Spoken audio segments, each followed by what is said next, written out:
رہنما JUI حافظ حمداللہ کا پروگرام ٹونائٹ وِد سمر عباس میں گفتگو کرتے ہوئے کہنا تھا کہ مجلس نے فیصلہ کیا ہے کہ ہم اس وقت اتحاد کے حق میں نہیں ہیں۔ 3 ماہ سے زیادہ ہو گئے، PTI نے ہمارے تحفظات کا جواب نہیں دیا۔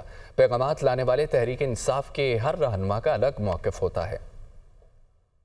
جنرل کوشل نے فی الحال فیصلہ یہی دیا کہ فی الحال باقاعدہ آفیشلی اتحاد نہیں ہونا چاہیے، کیونکہ ایک تو ان کی لیڈرشپ جیل میں ہے، دوسری بات یہ ہے کہ جو بھی آتا ہے موقف ایک دوسرے سے الگ ہوتا ہے، تو لہٰذا اتھارٹی معلوم نہیں ہے۔ تو فی الحال جمعیت علماء اسلام پارلیمنٹ کے اندر پارلیمنٹ کے باہر مشترکات جب آتی ہیں تو اسی وقت فیصلہ کرے گی۔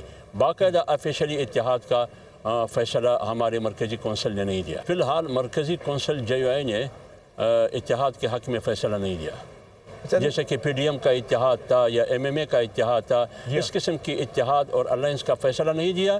البتہ ایشو ٹو ایشو مشترکات ہوتے ہیں، اس پر پھر سینٹرل ایگزیکٹو JUI فیصلہ کرے گی۔